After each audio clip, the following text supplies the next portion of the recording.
So here we're going to get a little bit more specific in terms of how and where to post your videos, and so some do's and don'ts, and so to kickstart the thought process, YouTube, well, the last time I checked, is the second largest search engine, second to Google. Yep. That means that only second to Google. A lot of people type in things. Some people, if it's practical advice, they don't even go to Google. They go straight to YouTube. So if it's a how-to video, they usually don't go to YouTube, Google. They go to YouTube because they know there's a video there showing them how to do it. And I know I certainly do. If I want to know how to edit something or how to get a workaround or something, somebody has done a video there somewhere. Absolutely. Yeah.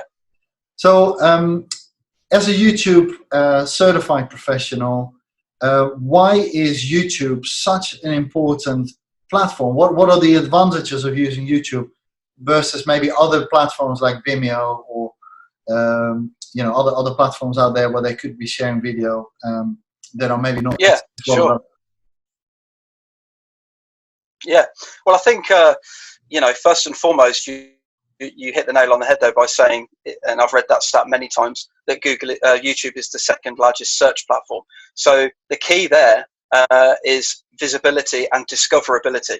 Okay. So your ability to be visible to your audience and the ability to be found and discovered by other people are the two main benefits of making sure that you have a YouTube channel and that you're pushing your content out to YouTube. Mm-hmm. YouTube is just obviously one of many social media networks that you can publish your content to Instagram. You will get a different set of followers. The same people will not follow you on all platforms. You'll get you'll get the same people that are different people that are diligently follow you on YouTube and Instagram. You'll get a new set of people that will be on Facebook and Twitter. So you're not going to just get the same people. Generally speaking, you will have handfuls of people on each platform that are only follow you on that particular platform. So repurposing your content for each platform can be good as well. That's a little bit more advanced down the line. Once you're used to creating video content, then you can start looking at how you can push that out. But publishing your content to YouTube, although it is full of so many just awful, bad, pointless videos, it is about being found. It's about your ability to be discovered on YouTube, and the keyword optimization, the SEO on your website to help people discover your content is really, really key. And YouTube is the biggest player when it comes to to the discoverability of video. Okay, so in terms of, just to clarify this point, when you say that people usually follow you on one platform, not on the other, is this more to do with user behavior? It's like a habit because they live on that specific one or two platforms, and they're only going to follow you on there because they don't want to branch out to other platforms you're on because it's not their thing. Is that the main thing? And I think so, mate. Yeah, and I think each platform is set up differently, so that there is you interact with people differently on each platform. Okay. So some people love filters and hashtags, so you're going to find them on Instagram. Some people love short and sweet, you're going to find them on Twitter. Some people love sharing pictures and memes, you're going to find them on Facebook. You know what I mean? So I'm talking generally here, really generally, but I think, even me, I am on all platforms, but I certainly use some more than others. I'm not an absolute avid user of Twitter and Facebook. I am an avid user of LinkedIn and obviously YouTube. So I think it is a behavioural thing. People get set in their ways and they're used to what they're used to. So if they like you, they will go and seek you out on that relevant platform.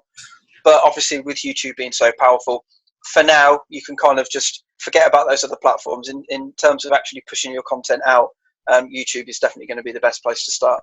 Okay.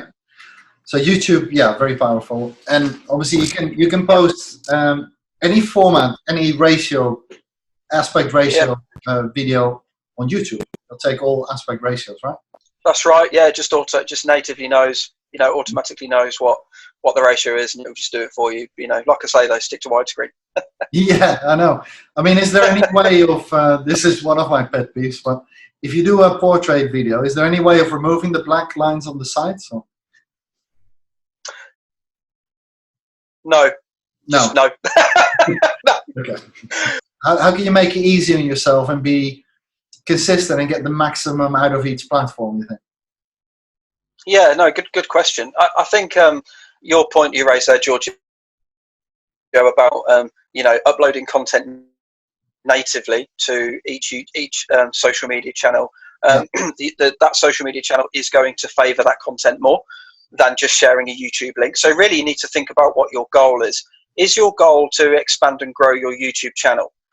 If it is, then sharing your YouTube links on other platforms could be beneficial, because arguably people will click the link and that will take them to your YouTube channel.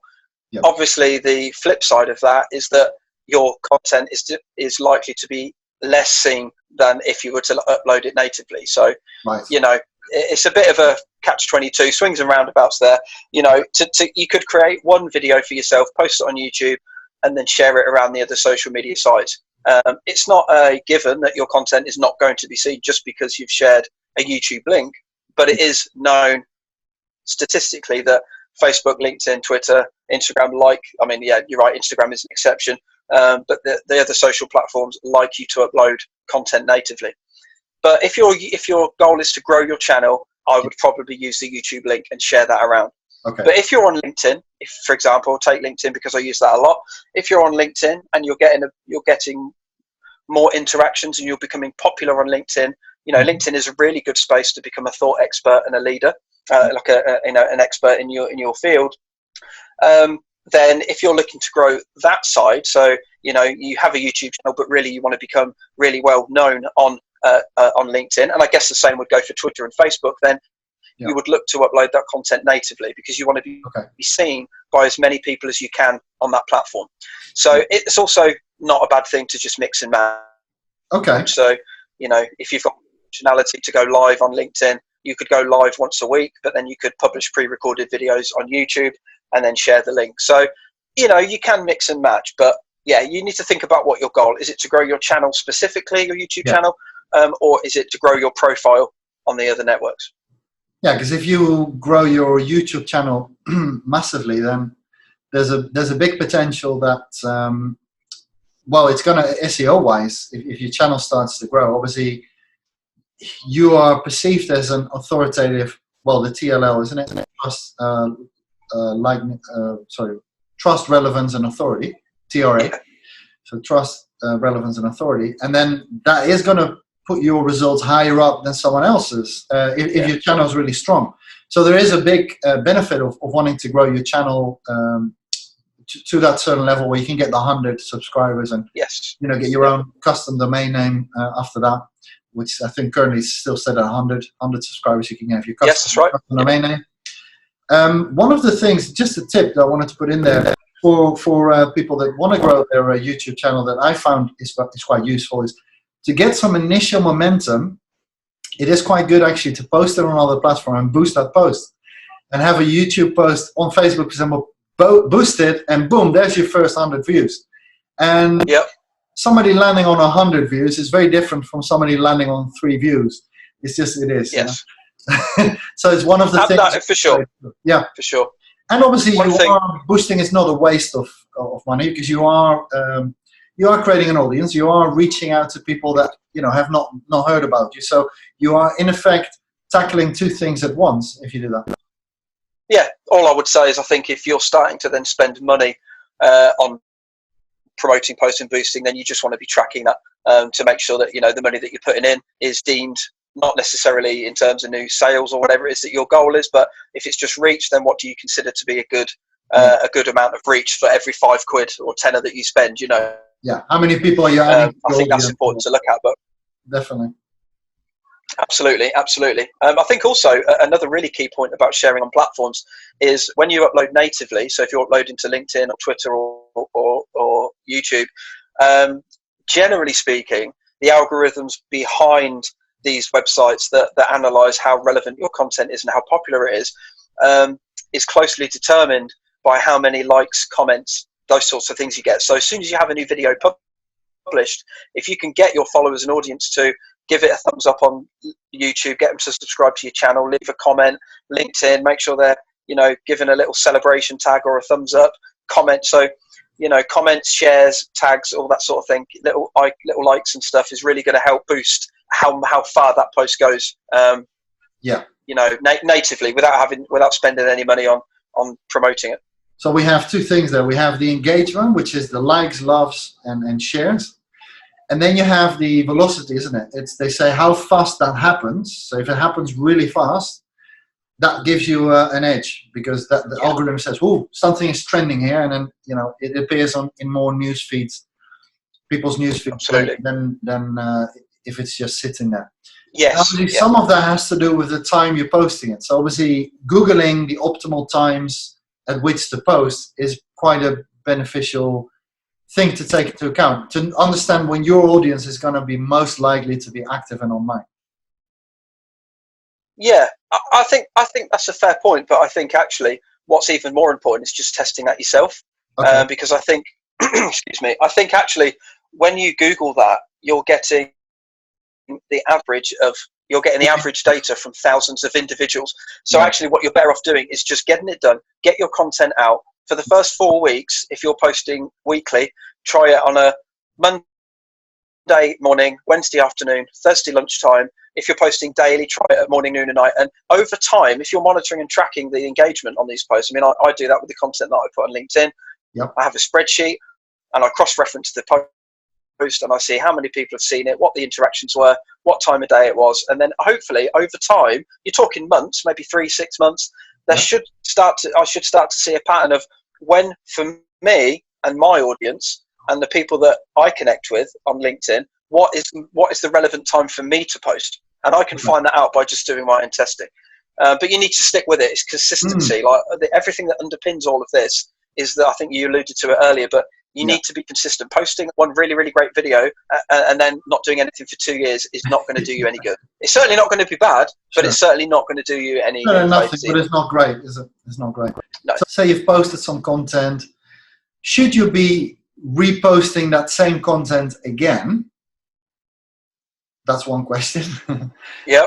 Because obviously as it goes down to the bottom of that feed or timeline, is there a case for wanting to post that would you post that content again, or would you reshare it? What would be the best practice in terms of reinvigorating an old post? What would you? Yeah, you can if it's on YouTube, you can do things like reshare the video on other platforms. You can change the thumbnail on the video. I mean, we're now, again, this could be a whole other video just about YouTube specifically and how to use YouTube. But yeah, you can change the thumbnail, which is going to change who clicks on the video, because different people, different audiences are attracted to different thumbnails.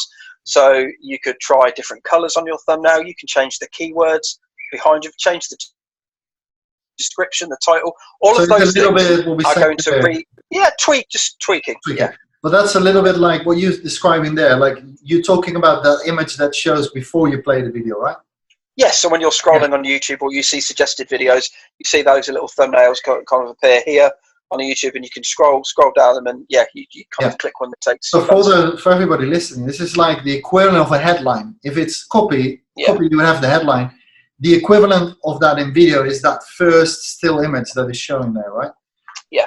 So if you create sometimes there is, I can't remember what the statistic was on this, but you may be able to back me up from your experiences. Going back to not wanting to be perfect, sometimes the video where you're like, your face is showing a little bit like this because you've been caught, mid-sequence, is not a bad thing. Apparently, it is something that can cause people to click on it, funny enough. Yes. Yeah, if you're mid-speech and your hands... and you're like caught and your hands are like this and that's a thumbnail, then people see that energy, because people want to click on people's faces. They want to, because it's that human connection again. So you're never going to do bad by including I run a YouTube channel with my stepson, and he's a gamer. He's a 12-year-old gamer, and he loves posting videos about Dragon Ball Z and gaming and Fortnite and all sorts of stuff on his Xbox. So I help him shoot the videos, and we put it on, and every thumbnail has his face in it, has him either really, really excited or or really, really like stern, or a little bit sad, and we put like a white outline around it and big text across it, and you know, all of his friends and family watches it, and a few people outside of our network as well, bless him. But it proves really popular. So doing something, even if your topic is quite dry, you can add a thumbnail onto your video on YouTube, which is really make it a little bit like a caricature. Yeah, that's right. That's the word I'm trying to get out. You want to make people click your video. Yes. If it's on YouTube and you're looking to grow your channel, you need thumbnails that are that are really going to help. But I'll digress. I could again give a whole tutorial on that. But I think generally speaking, if you're looking to reinvigorate a video, as you said, changing things like the title, the thumbnail, tags, and resharing it on social networks, going, I posted this a year ago today. You know, do you guys still think it's relevant? Let me know in the comment. All that sort of thing can help rejuvenate old content. Just want to interject very quickly, because this is something I've come across when we did a whole days of recordings. And obviously, if we were doing 100 videos and we were both sat in this same position, when you come to edit that, they all look exactly the same.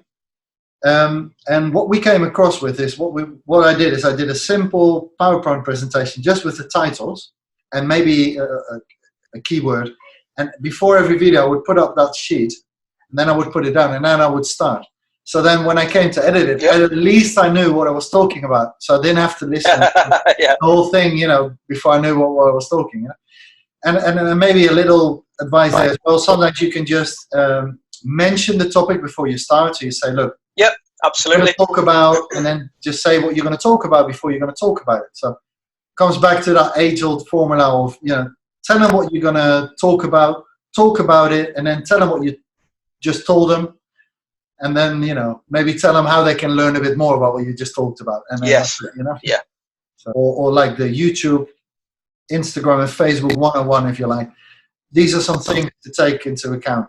Could you give us a very brief overview of those top three there, and maybe some things to consider? All right, so Facebook, I would say, what's exploding at the minute on Facebook is the Facebook Live capability. So being able to connect with your audience immediately and straight away is a really, really positive thing. And if we're talking about that human connection, you could film something, have it pre-recorded, publish it on Facebook, but you are talking to them, but you're not really, because you've pre-recorded it and it's going out like after the fact. Whereas the live feature on Facebook is really good, and obviously people can watch it and comment live and get interacted. You could do a live Q&A. So I think if you're looking to share expertise on Facebook, I think the best way to do it would be through Facebook Live. Brilliant. So we say Facebook, Twitter, Facebook, Instagram. Facebook, what was the next Instagram, one you wanted? Sorry. Instagram. So IGTV is really, really good. You've touched on that already. Using Instagram Stories, IGTV. Obviously, posting to your account is really great anyway, but the features and the capabilities that you have within Instagram to go live and do like your Instagram story, so people can see what you're doing throughout a day, and you're almost like giving a visual diary of your day. And I think Instagram is fantastic for that, and I think that could be a really good kind of, you could look at that as a day in the life of your practice, day in the life of you, and you could repeat that every week on a different day. So I think there's a lot of benefit on so Facebook Live, number one, and Instagram, I'd say IGTV and Instagram Stories. Okay. So you'll be hard pushed to find somebody under 21 that doesn't know what a meme is. Yeah. on the internet. So I think looking at that and thinking about that, you can you can successfully use memes in your marketing. Obviously they need to be funny, really, is a successful meme. Depends if you can get away with being a little bit edgy. We're not talking about offensive, but if you can get away a little bit being edgy, then that can also help boost. And I think if you can relate your meme back to the content in your video, then I think that is a really fantastic way, because humour is a really, really good way of getting people to connect with you. And writing comedy, like writing humour, is really, really hard. But if you can inject some humour somewhere along your prospect's journey, then I think using memes is a really current and on-trend thing to do. And they're not going away anytime soon anyway. So as soon as something happens, within 12 hours, somebody somewhere in the world has created a meme for it, and it's already circulating the internet. I mean, they are so current and yeah.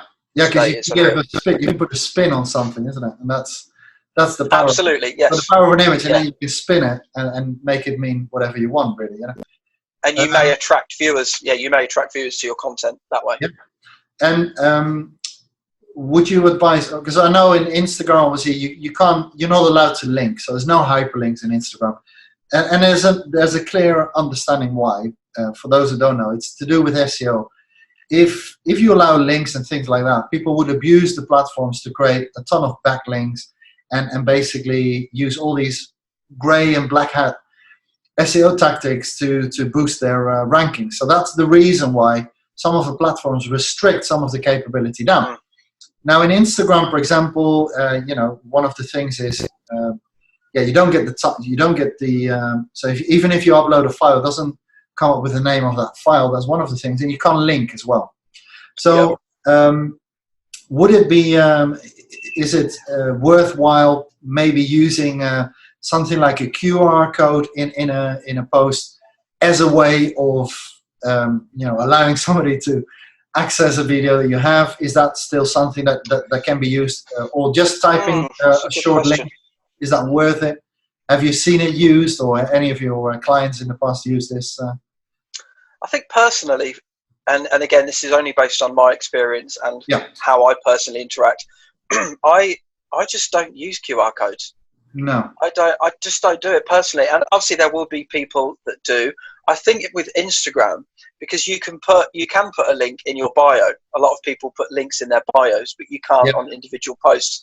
So if you have a collection of video content, or your YouTube channel, or your LinkedIn, or wherever you're primarily, building this kind of online presence with video content, then you would probably be best to put the link in your bio, and then in the post for the video, say, check it out now, link in bio. A lot of people do that because then they go back to their bio and do it.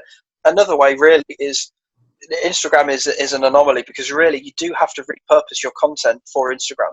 If you've edited a video in landscape that's 2.5 minutes long for YouTube, or 10 minutes long for YouTube, really within the edit program, you need to kind of re-edit it in a square format to make best use of Instagram, and make it shorter, up to a minute, not because of the restriction, but because actually people on Instagram are not going to sit and watch 2.5 minutes of your content before they scroll. So Instagram really is the only place that you would likely need to repurpose. But that is why IGTV and Instagram stories are so cool, because it's live and it's happening now, and you don't need to repurpose anything. You're doing it on the fly. Do you know what I mean? So that could be a big benefit. Yeah, I mean, once somebody becomes a little bit more confident, it may not, not everybody may want to do that straight off the cuff, but it is a very good way of connecting. It's very authentic, isn't it? It's very truthful. Even if it's with all your flaws and all your imperfections, it is you. And people, at the end of the day, they want to get you. They want to get the real you, not some sort of pouting, perfect airbrushed. No.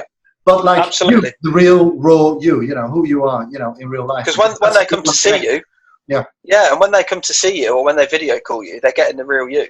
Yeah. Unless you're into modeling, by the way, nothing against those guys, but obviously that's, if you're into modeling and acting, then there's a case for that. Yeah. Excellent. So what was I going to ask you? So that is Instagram and Facebook. What would you say in terms of YouTube? Maybe some key pointers on YouTube, just to get started. I think let's say you've got the video done, you're posting it to YouTube. What you want is a catchy thumbnail, a good headline, a good title for the video, and a good description. Those are the first 3 key things that I would say concentrate on. If you want to, there's no harm in looking, Googling and looking on YouTube at other people in your industry doing a similar thing. What are they doing? What thumbnails are they using? What language are they using in their title and description to help people, be attracted to their, to their content? So, I would say keep it really simple. Good picture thumbnail, a good interesting title, and a good description. And your recommendation for YouTube would be landscape, mainly. Yes. So 16 by 9. Absolutely. Yeah. I mean, you do see some YouTube videos, like if they're compilations of, compilations of TikTok, that app TikTok. If there's compilations of TikToks and compilations of old video vines and Instagram videos that are put together in a compilation, you'll often see, like, down the middle they'll have the video, and then you'll see they'll have a larger version of the video blurred out either side rather than just black bars. But I mean, nobody really, I think, watching this is going to be doing anything like that. So I would just say stick to landscape, because your video is going to look better. It makes you think about the framing more, about where you're going to be positioned and all the stuff that you've kind of got going on in the frame. I think, I would always recommend that. So this person in particular was saying that I think it's close to 70% of people online have videos on mute by default, and therefore you should have subtitles in your videos if you really want to make your content as powerful and sort of adversity proof as possible. What would you say in terms of creating subtitles? Have you got any tips on that one? Yes. Number one, always do them. Very good point, Giorgio. Yeah, always do them. Okay. I actually did a video the other day on LinkedIn, and before I published it, got the subtitles on it, because it is so important to have subtitles on. If you do not have subtitles on your videos when you're publishing them to social media, I think all channels now, all social media websites and apps mute video by default, because they know so many people are on the move, at work, wherever they are, that the intrusion of then a video suddenly playing is quite startling at times. So they just auto mute it, and you need subtitles on your content, because if somebody likes the look of it but they can't hear what you're saying, and if they are in a bit of an awkward place where they can't really put the sound up, they won't do it, and they'll forget about your video. They won't bookmark it to watch it later, and then you're gone.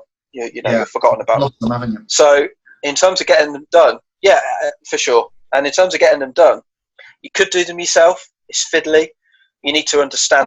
You need to have a little bit of understanding about pacing, about what people can read in a certain amount of time, which can be a bit of a skill to learn over time. It's not just a case of dumping what you're saying on the screen, so it's got to be in bite-sized chunks so that people can almost look at the middle of the screen in your face and peripherally see what it is that you're saying. So they're not much like a film. Good subtitles in a film, when you're watching a film, are those that you can read and still watch the film without feeling like you're never looking at what is going on. Itself, you don't want to feel like you're having to read. Yeah, it is really, So having said that, then I would recommend a company called rev.com, rev.com. They charge $1.25 per minute of video footage.